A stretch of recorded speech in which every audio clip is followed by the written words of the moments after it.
नमस्कार दोस्तों, मैं हूं गुमनाम और आप सुन रहे हैं हॉरर कहानी, वह भी मेरी जुबानी। दोस्तों, आज की कहानी ट्रक ड्राइवर की है जिनका नाम रमेश महतो है।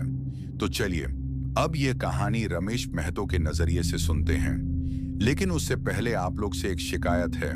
आप लोग स्टोरी को पूरा सुनते हैं लेकिन लाइक नहीं करते हैं।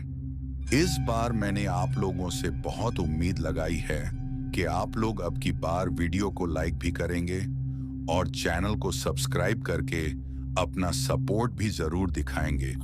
तो अब ज्यादा समय नहीं लेते हैं, चलिए कहानी की शुरुआत करते हैं। मेरा नाम रमेश महतो है और मैं वेस्ट बंगाल के सिलीगुड़ी शहर में रहता हूँ। सिलीगुड़ी को आप लोग नॉर्थ ईस्ट का गेटवे भी कहते होंगे क्योंकि यहीं से असम, सिक्किम और बाकी नॉर्थ ईस्ट स्टेट्स का रास्ता निकलता है। मैं पिछले 12 साल से ट्रक ड्राइवर का काम कर रहा हूं। जिंदगी ने मुझे ज्यादा पढ़ने लिखने का मौका नहीं दिया, इसीलिए स्टीयरिंग व्हील ही मेरा सबसे बड़ा सहारा बन गया। ट्रक चलाना कोई आसान काम नहीं होता दोस्तों। कभी 15 घंटे लगातार ड्राइव करना पड़ता है, कभी पहाड़ों के खतरनाक मोड़, कभी अंधेरी रात में सुनसान हाईवे और कभी कभी तो ऐसे रास्ते भी मिल जाते हैं जहां इंसान से ज्यादा जंगल और खामोशी होती है। मेरे साथ अक्सर एक लड़का रहता है, मेरा क्लीनर और दोस्त, जिसका नाम राहुल है। राहुल मुझसे उम्र में छोटा है, लगभग 24 साल का होगा, लेकिन दिल का बहुत अच्छा है। सफर में वह मेरा साथ देता है, चाय बनाता है, कभी कभी स्टीयरिंग भी संभाल लेता है और सबसे बड़ी बात, लंबी रात के सफर में वह बातें करके मुझे जगाए रखता है। हम दोनों एक बड़े ट्रांसपोर्ट कंपनी के लिए काम करते थे और उस कंपनी का मालिक इतना अमीर था कि उसके पास 2-2 बंगले, कई ट्रक्स और लग्जरी कार्स थीं। उस मालिक का नाम विक्रम अग्रवाल था और सिलीगुड़ी में उसका काफी बड़ा नाम था। एक दिन की बात है, मैं गैराज में खड़ा ट्रक चेक कर रहा था, तभी मेरे फोन की घंटी बजती है। ट्रिंग ट्रिंग। मैं फोन उठाता हूं। हेलो। दूसरी तरफ से एक हेवी आवाज आती है। रमेश, मैं विक्रम बोल रहा हूं। मैं तुरंत सीधा खड़ा हो गया। नमस्ते मालिक। मालिक ने सीधा बोला, रमेश और अभी तुरंत ऑफिस आ जाओ, एक जरूरी काम है। मैं बिना कुछ पूछे हाँ बोल देता हूं क्योंकि मालिक का फोन आना मतलब कोई बड़ा काम होता था। लगभग 20 मिनट बाद मैं उसके ऑफिस पहुंच जाता हूं। ऑफिस इतना बड़ा और लग्जूरियस था कि देखकर ही पता चल जाता था कि पैसा कितना है उसके पास। मालिक अपने केबिन में बैठा हुआ था, हाथ में कॉफी का कप था। जैसे ही मैं अंदर गया, वह सीधा बोलता है, रमेश, एक काम है। मैं बोला, जी मालिक। वो थोड़ा आगे झुककर धीरे से कहता है, एक बहुत महंगी कार डिलीवरी करनी है। मैं हैरान होकर पूछता हूं, कितनी महंगी मालिक? मालिक हल्की सी मुस्कुराकर बोलता है, लगभग 3 करोड़ रुपए की कार है। मेरी आंखें खुल जाती हैं। 3 करोड़! मैंने जिंदगी में इतनी महंगी चीज कभी देखी भी नहीं थी। मालिक फिर बोलता है, इस कार को सिलीगुड़ी से असम एक स्पेशल शोरूम तक पहुंचाना है और डिलीवरी अर्जेंट है। फिर वह मुझे सीधा देखकर बोलता है, कर सकते हो? मैं कुछ सेकंड सोचता हूं, फिर कहता हूं, जी मालिक, कर लूंगा। फिर मैं थोड़ा हेजिटेट करके बोलता हूं, लेकिन मालिक, अगर इजाजत हो तो मेरा क्लीनर राहुल भी मेरे साथ सफर में जाना चाहता है। मालिक तुरंत बोलता है, बिल्कुल, 2 लोग रहेंगे तो ज्यादा सेफ रहेगा। फिर वह अपनी ड्रॉर खोलता है और एक मोटा सा कैश का बंडल निकालता है। ये लो, एडवांस। मैं हैरान रह गया। डिलीवरी से पहले ही पैसा मिल रहा था और अमाउंट भी नॉर्मल से काफी ज्यादा था। मालिक बोलता है, डिलीवरी अर्जेंट है, इसलिए पेमेंट भी ज्यादा है। फिर वह एक पेपर पर असम का एड्रेस लिखकर मुझे देता है। ये लोकेशन है, कार यहां पहुंचानी है। उसके बाद मालिक हमें एक लग्जरी कार शोरूम का नाम बताता है जहां से कार पिकअप करनी थी। मैं और राहुल तुरंत ट्रक लेकर शोरूम पहुंच जाते हैं। शोरूम में जो कार खड़ी थी उसे देखकर तो हम दोनों 5 मिनट तक चुप रह गए। वह एक ब्लैक कलर की लग्जरी स्पोर्ट्स कार थी। इतनी चमक रही थी जैसे शीशा हो। राहुल धीरे से मेरे कान में बोलता है, भाई अगर इस पे स्क्रैच भी आ गया ना तो हम दोनों बिक जाएंगे। मैं हल्का सा हंस दिया, लेकिन दिल में सच में डर था। शोरूम के लोग बहुत संभाल कर उस कार को हाइड्रोलिक रैंप से ट्रक पर लोड करते हैं और स्ट्रॉन्ग बेल्ट से बांध देते हैं। सब कुछ चेक होने के बाद हम लोग दिन के समय ही सफर शुरू कर देते हैं। शुरू शुरू में सब कुछ नॉर्मल था। सिलीगुड़ी का शहर धीरे धीरे पीछे छूट गया। फिर छोटे छोटे गांव, चाय के बागान और लंबी हाईवे रोड। राहुल केबिन में बैठा चिप्स खा रहा था और गाने चला रहा था। हम दोनों बातें करते करते आगे बढ़ते जा रहे थे। लेकिन कुछ घंटों बाद धीरे धीरे शाम होने लगी। आसमान का रंग नारंगी से काला होने लगा और हवा थोड़ी ठंडी हो गई। अब हम मेन हाईवे पर आ चुके थे। तभी राहुल अचानक बोलता है, भाई एक बात बोलूं? मैं बोला, हाँ बोल। राहुल थोड़ा सोचकर बोलता है, मालिक ने बोला था ना डिलीवरी अर्जेंट है। मैं बोला, हाँ। राहुल फिर कहता है, हाईवे से जाएंगे तो सुबह तक पहुंच पाएंगे, लेकिन मुझे एक शॉर्टकट पता है। मैं पूछता हूं, कैसा शॉर्टकट? राहुल बोलता है, थोड़ा आगे एक जंगल का रास्ता है। अगर वहां से ट्रक ले गए ना तो असम काफी जल्दी पहुंच जाएंगे। यह सुनते ही मेरे हाथ स्टीयरिंग पर थोड़े टाइट हो गए। मैं धीरे से बोलता हूं, राहुल, रात में जंगल का रास्ता ठीक नहीं होता। राहुल तुरंत बोलता है, अरे भाई कुछ नहीं होता, ट्रक ड्राइवर्स रोज जाते हैं वहां से। मैं फिर मना करता हूं, रिस्क है और ट्रक में 3 करोड़ की कार भी है। लेकिन राहुल मुझे समझाने लगता है, देखो भाई, मालिक ने अर्जेंट डिलीवरी बोला है और पैसा भी ज्यादा दिया है। अगर जल्दी पहुंच गए तो मालिक और खुश होगा। मैं कुछ मिनट तक चुप रहा। फिर उसने एक और बात बोली, ट्रस्ट करो भाई, मैं उस रास्ते से पहले भी गया हूं। उसकी बात सुनकर मैं थोड़ा सोचने लगा।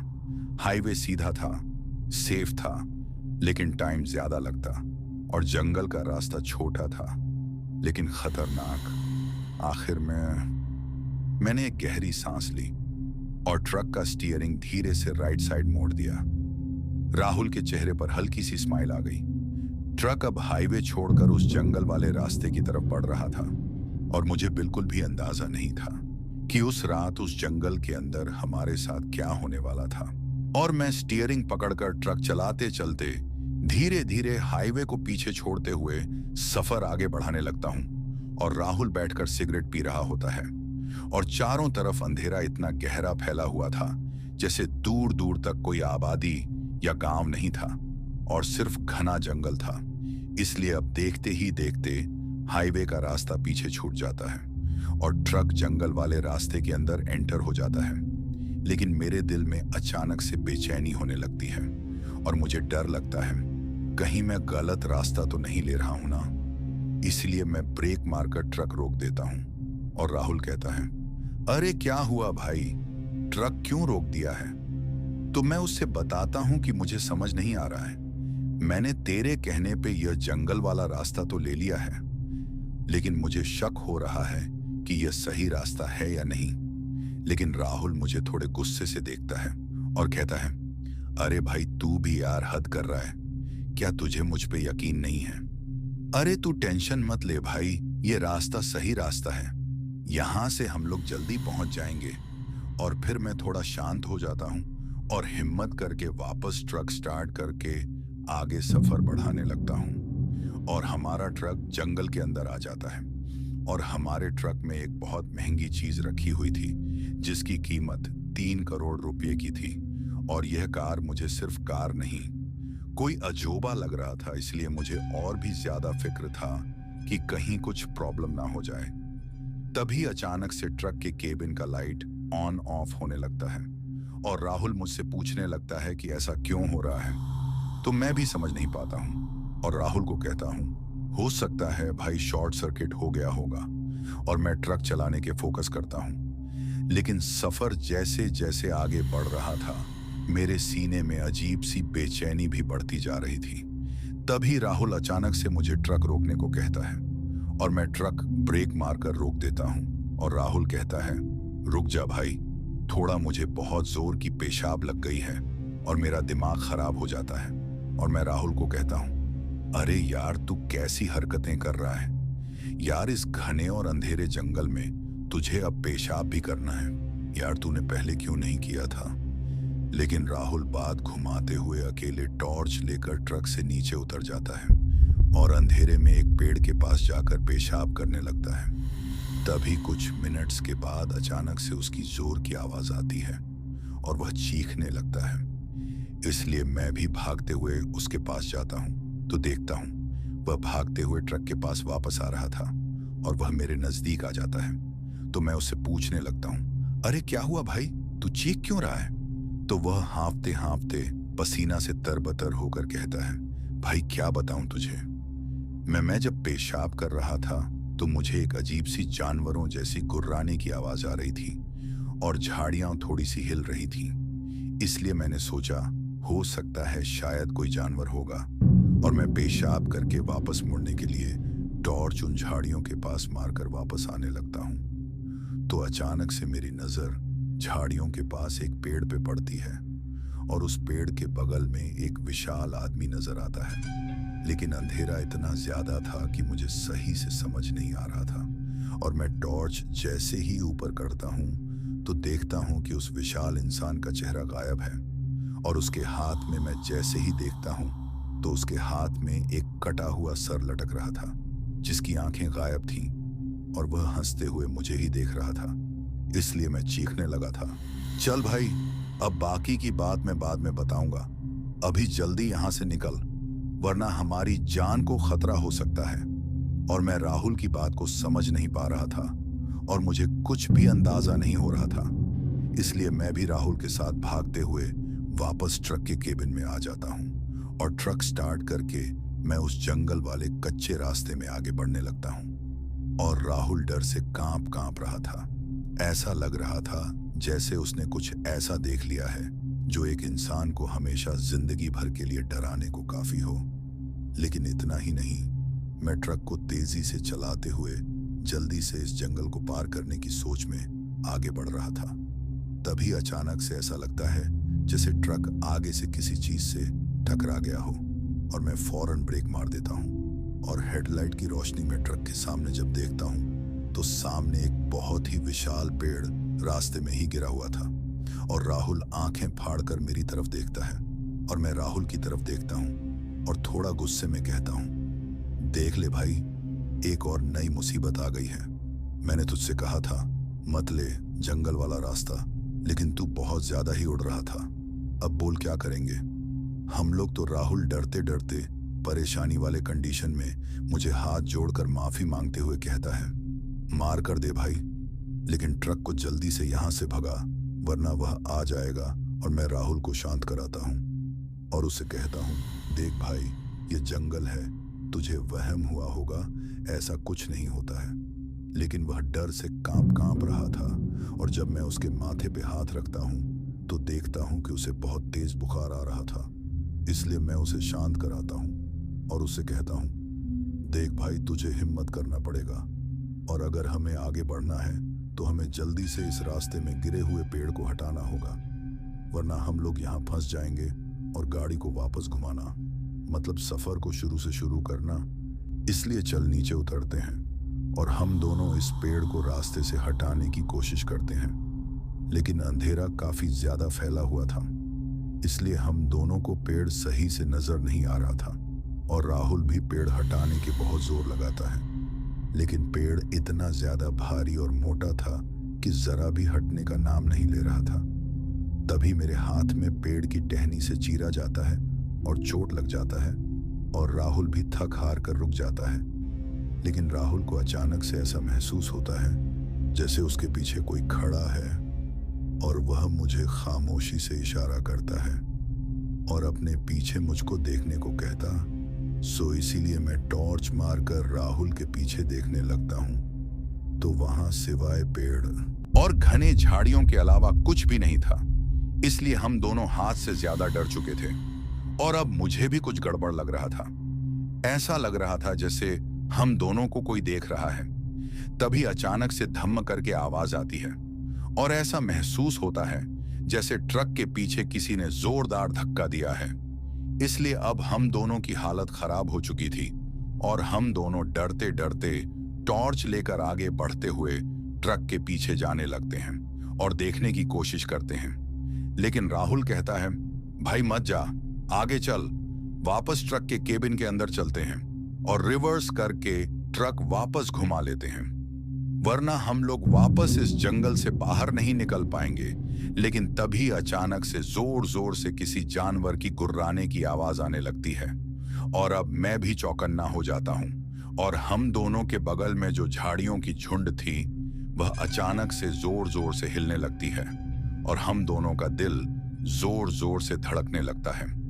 तभी अचानक से एक काली बिल्ली झाड़ियों से निकलकर भागते हुए आती है और हम दोनों के सामने से तेजी से भागते हुए गुजर जाती है और हम दोनों के माथे में डरने के वजह से हाथ से ज्यादा पसीना आ चुका था और हम दोनों अब ट्रक के पीछे नहीं जाते हैं और तेजी से भागते हुए ट्रक के अंदर आकर बैठ जाते हैं। और राहुल की बुखार और भी ज्यादा बढ़ चुकी थी, वह कांप कांप रहा था।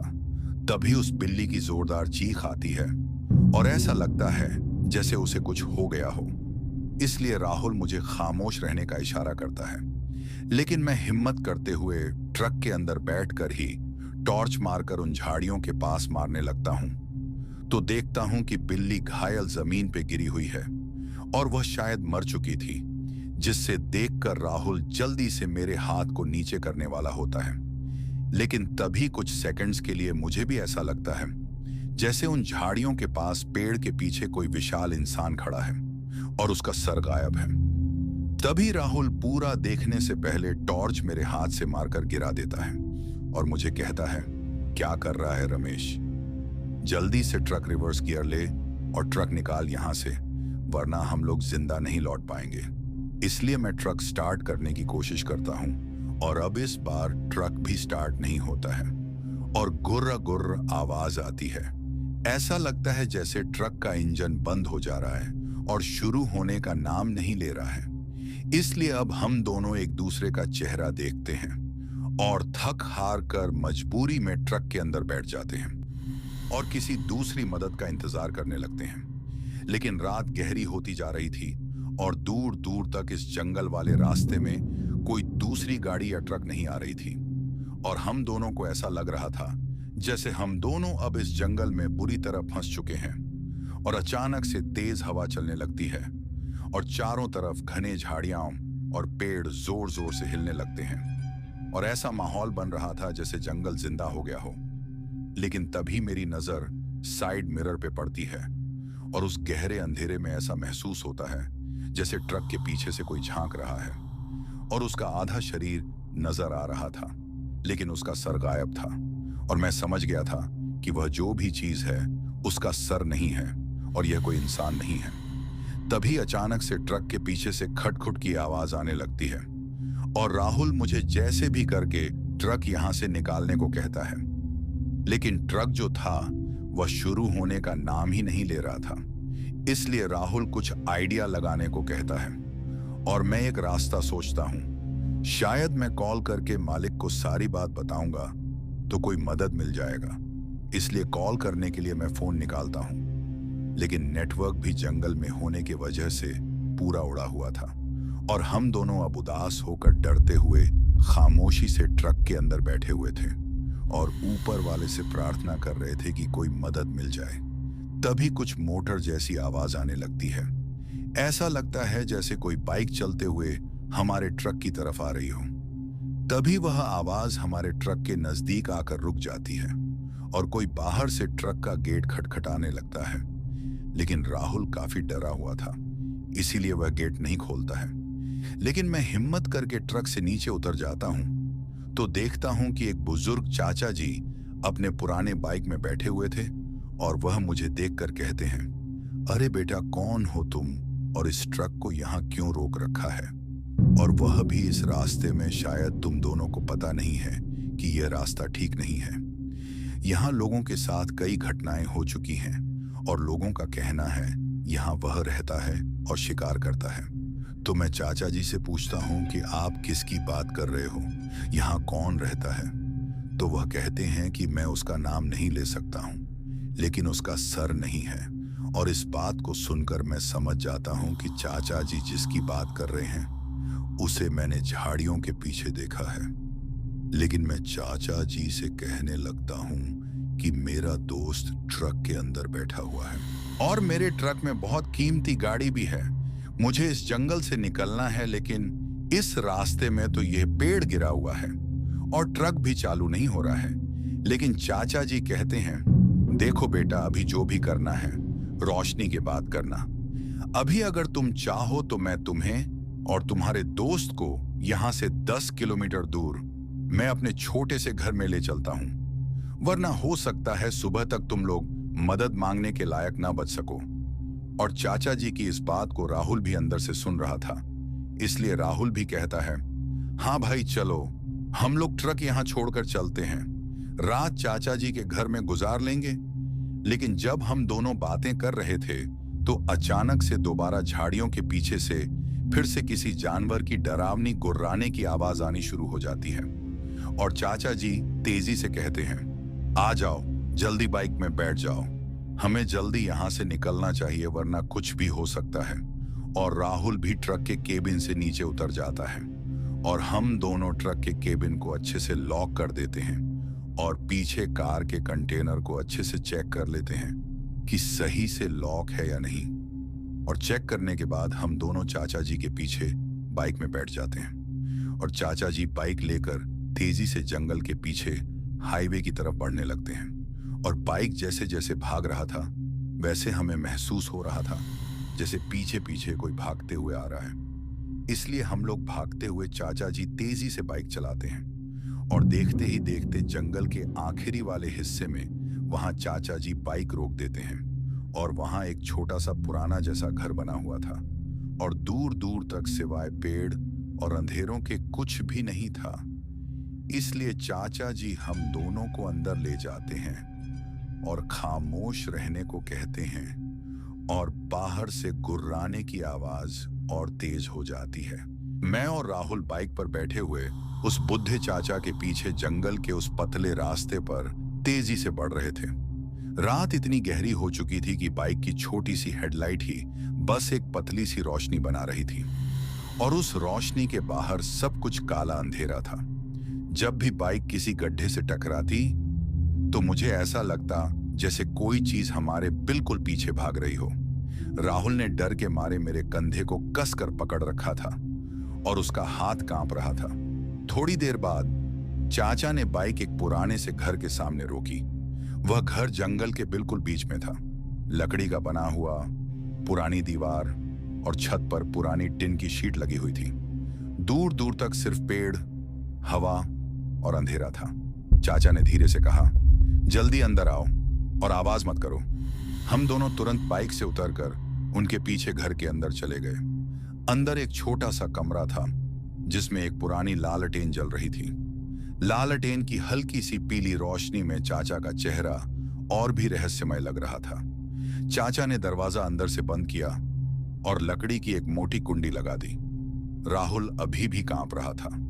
मैं धीरे से पूछता हूं, चाचा, वह क्या था जंगल में? चाचा कुछ सेकंड तक चुप रहे, फिर वह धीरे से बोलते हैं, तुम दोनों ने शायद सरकटा को देख लिया है। यह नाम सुनते ही राहुल का चेहरा सफेद पड़ गया। मैं थोड़ा कंफ्यूज होकर पूछता हूं, यह सरकटा क्या होता है चाचा? चाचा ने एक गहरी सांस ली और लालटेन के पास बैठ गए। बेटा, बहुत साल पहले यह जंगल बिल्कुल सुनसान नहीं था।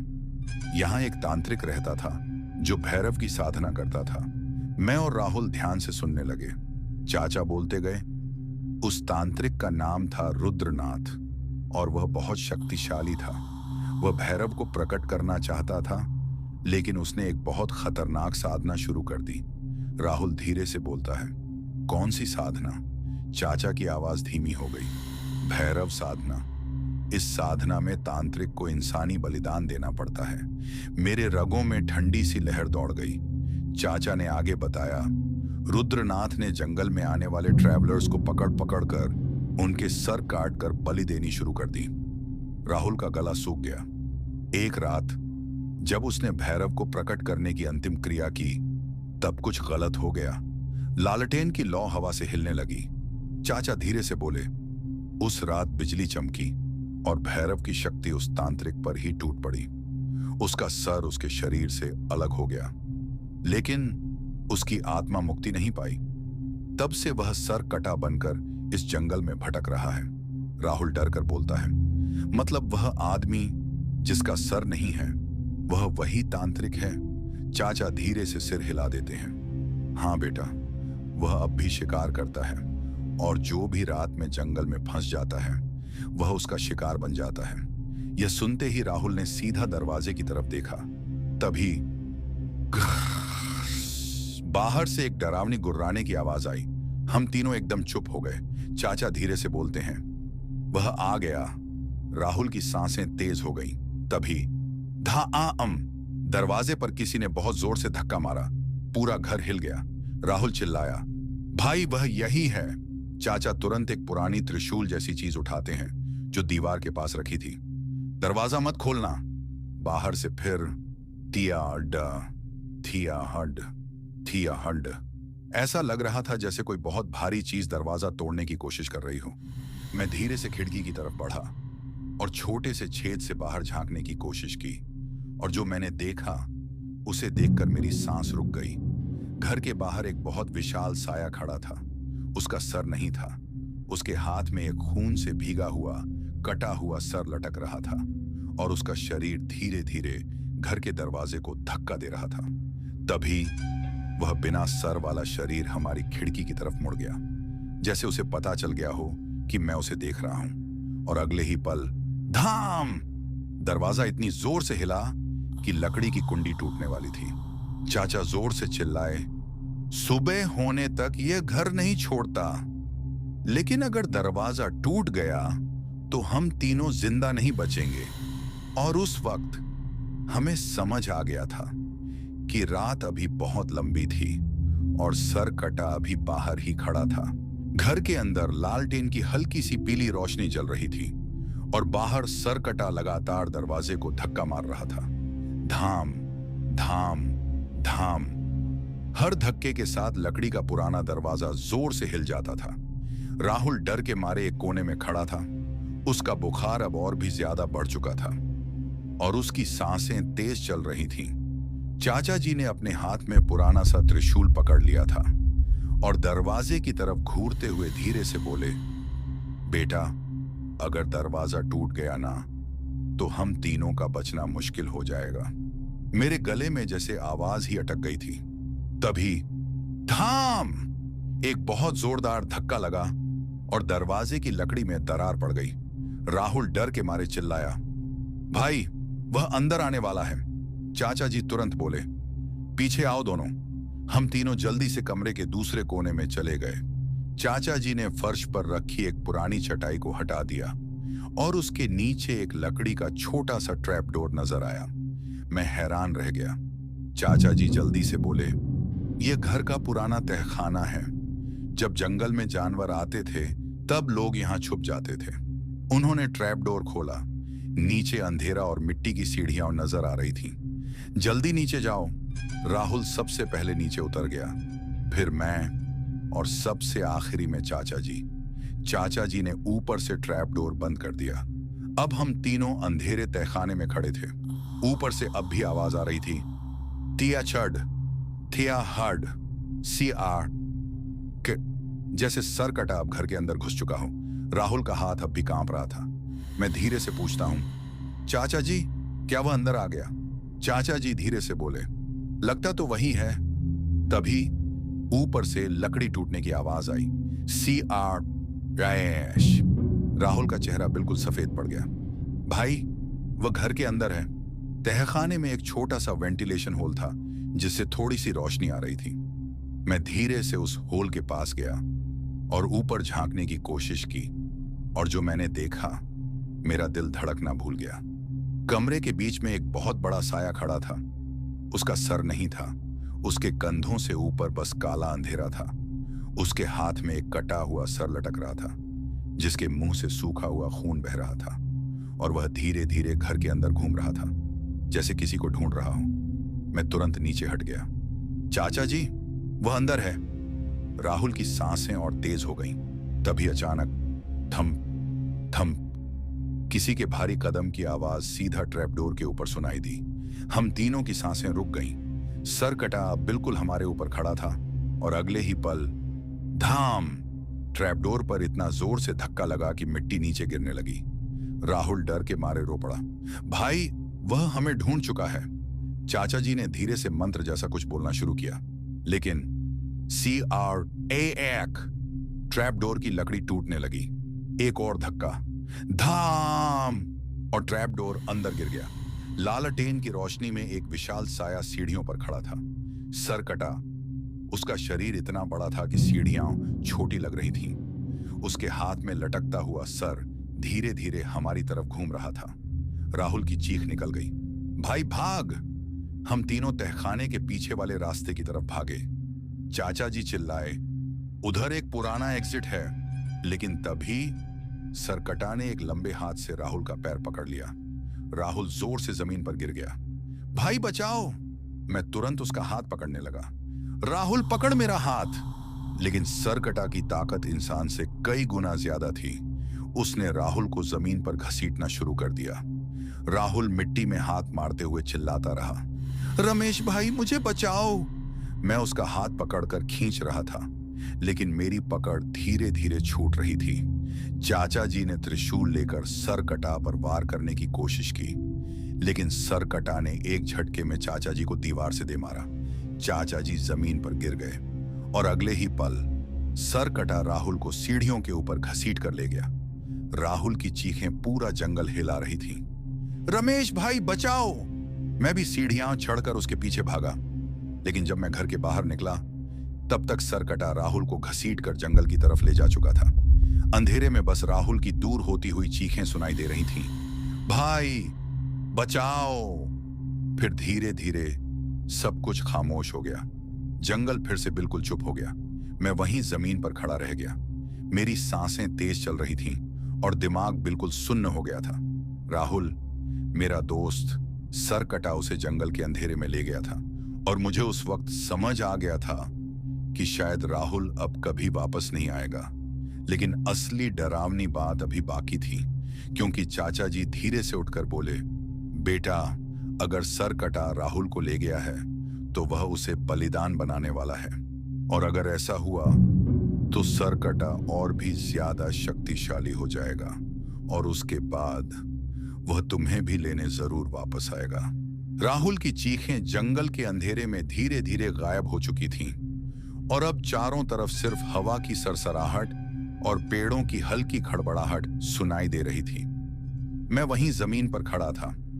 मेरा दिमाग बिल्कुल सुन्न हो गया था। राहुल मेरा सिर्फ क्लीनर नहीं था, वह मेरा दोस्त था।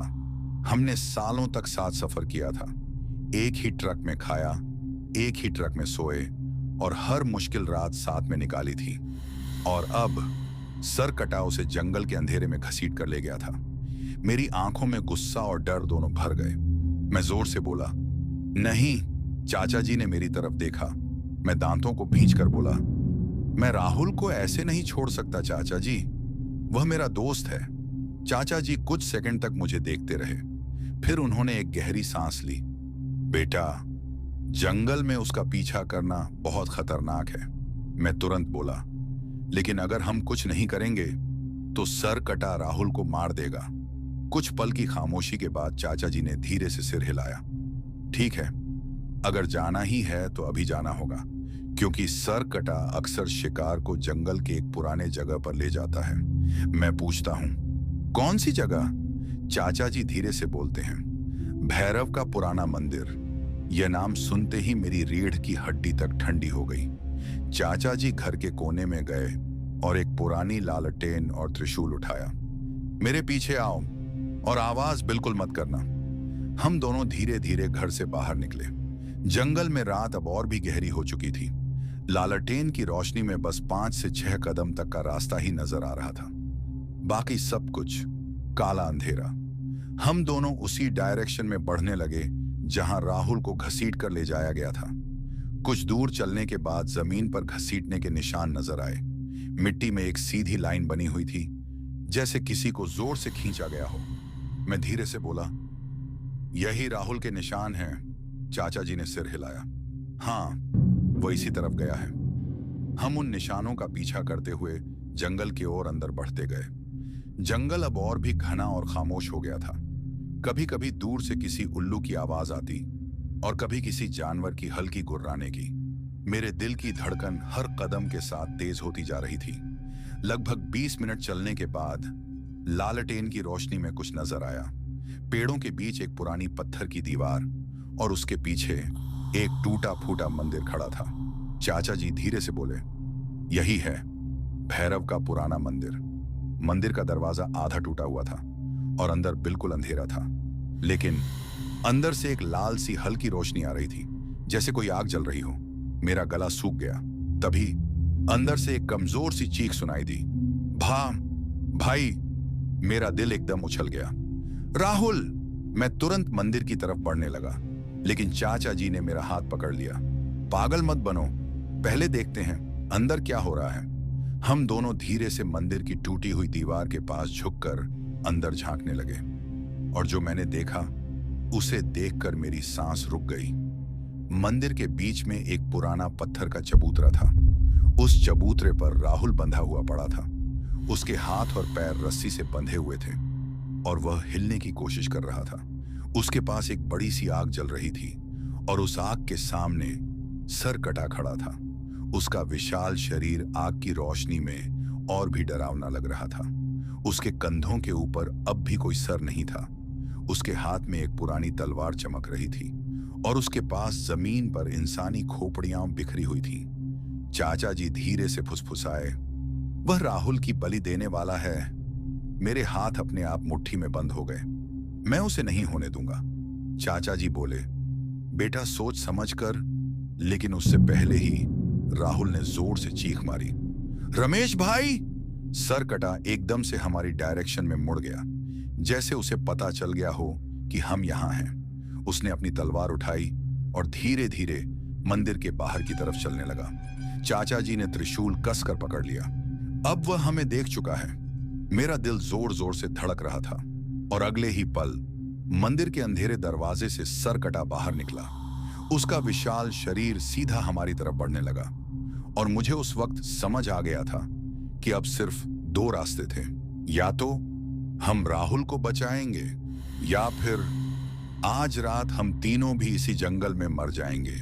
सर कटा मंदिर के दरवाजे से बाहर निकल चुका था और उसका विशाल साया आग की रोशनी में और भी भयानक लग रहा था। उसके हाथ में चमकती हुई पुरानी तलवार थी और उसका बिना सर का शरीर धीरे धीरे हमारी तरफ बढ़ रहा था। मेरा दिल इतनी जोर से धड़क रहा था कि मुझे अपनी ही सांसें सुनाई दे रही थीं। राहुल मंदिर के चबूतरे पर बंधा हुआ था और वह बार बार चिल्ला रहा था, रमेश भाई, मुझे बचाओ! मैं तुरंत आगे बढ़ने वाला था, लेकिन चाचा जी ने मेरा हाथ पकड़ लिया। रुको! मैं गुस्से और घबराहट में बोला। चाचा जी अगर अभी नहीं गए तो वह राहुल को मार देगा। चाचा जी का चेहरा अचानक बदल गया। उन्होंने धीरे से कहा, उसे तलवार से या त्रिशूल से नहीं मारा जा सकता। मैं हैरान होकर बोला, तो फिर कैसे? चाचा जी ने सीधा मेरी आंखों में देखा। उसे सिर्फ एक ही तरीके से रोका जा सकता है, उसका असली सर ढूंढकर उसे जलाना होगा। मेरी रीढ़ की हड्डी में ठंडी लहर दौड़ गई। मतलब उसका कटा हुआ सर अभी भी यहीं कहीं है? चाचा जी ने मंदिर की तरफ इशारा किया। हाँ, यहीं मंदिर में। तभी थर्ड सर कटा के भारी कदम जमीन पर गूंजने लगे। वह अब सिर्फ कुछ ही कदम दूर था। चाचा जी ने जल्दी से कहा, तुम मंदिर के अंदर जाओ और सर ढूंढो। मैं घबरा गया, लेकिन राहुल, चाचा जी ने त्रिशूल कसकर पकड़ा। मैं उसे रोकने की कोशिश करता हूं और उससे पहले कि मैं कुछ बोल पाता, चाचा जी जोर से चिल्लाए, अरे ओ तांत्रिक! सर कटा एकदम से चाचा जी की तरफ मुड़ गया। चाचा जी ने त्रिशूल उठाकर उसकी तरफ दौड़ लगा दी। मैं तुरंत मंदिर के अंदर घुस गया। मंदिर का अंदर का हिस्सा और भी डरावना था। दीवारों पर पुराने तांत्रिक निशान बने हुए थे और जमीन पर सूखे हुए खून के दाग। चबूतरे पर राहुल बंधा हुआ था। मैं तुरंत उसके पास दौड़ा। राहुल, हिम्मत रख। राहुल का चेहरा पसीने से भीगा हुआ था। भाई जल्दी करो, वह मुझे मार देगा। मैं जल्दी से रस्सी खोलने लगा, लेकिन रस्सी बहुत टाइट बंधी थी। तभी बाहर से त्रिशूल टकराने की आवाज आई। सी लैंग! चाचा जी सर कटा से लड़ रहे थे। राहुल घबरा कर बोला, भाई जल्दी करो। मैं रस्सी का एक नॉट खोलने में कामयाब हो गया, लेकिन उसके हाथ अभी भी बंधे हुए थे। तभी मुझे मंदिर के कोने में एक पुरानी पत्थर की मूर्ति दिखी। मूर्ति के नीचे कुछ अजीब सा खोखला हिस्सा नजर आ रहा था। मुझे चाचा जी की बात याद आई। उसका सर इसी मंदिर में छुपा है। मैं तुरंत मूर्ति के पास गया। मूर्ति बहुत भारी थी, लेकिन मैंने पूरी ताकत लगाकर उसे धक्का दिया।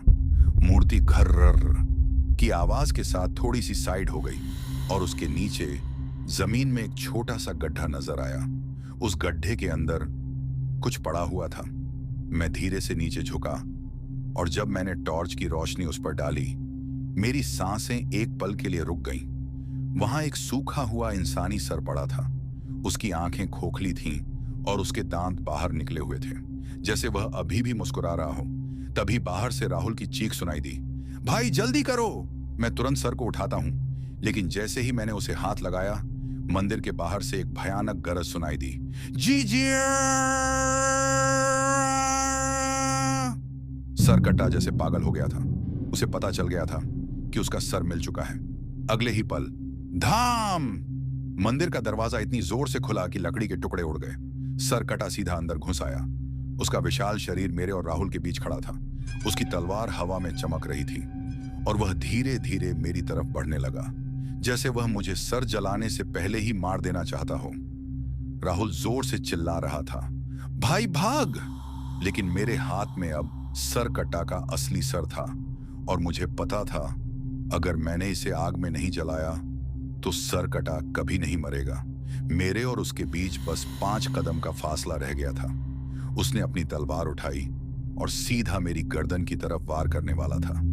और उस वक्त मेरे पास बस एक ही चांस था, या तो मैं सर को आग में फेंककर सर कटा को खत्म कर दूं, या फिर अगला सर मेरा होगा। मंदिर के अंदर हवा एकदम भारी और ठंडी हो चुकी थी।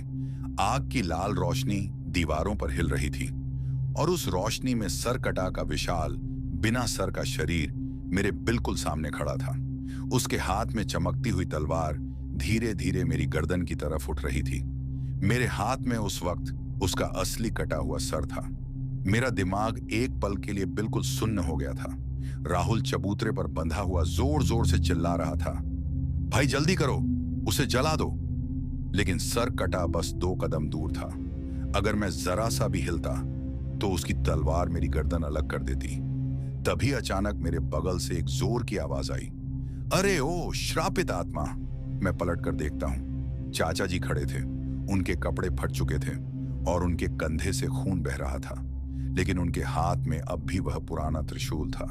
चाचा जी जोर से बोले, रमेश, अभी मौका है। और बिना 1 सेकंड सोचे वह सर कटा पर टूट पड़े। सी लैंग! त्रिशूल सीधा सर कटा की तलवार से टकराया। आवाज इतनी तेज थी कि पूरा मंदिर गूंज उठा।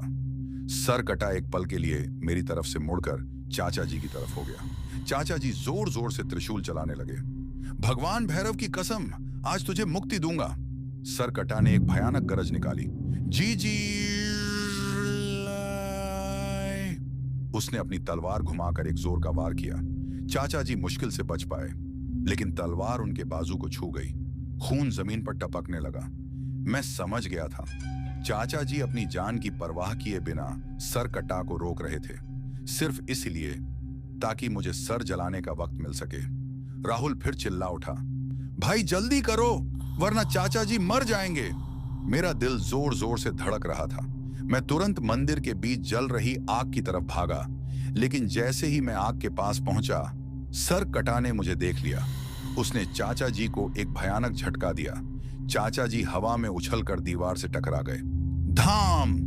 वह जमीन पर गिर पड़े। त्रिशूल उनके हाथ से छूट गया। सर कटा अब फिर मेरी तरफ मुड़ चुका था। उसके कदम धीरे धीरे मेरी तरफ बढ़ने लगे।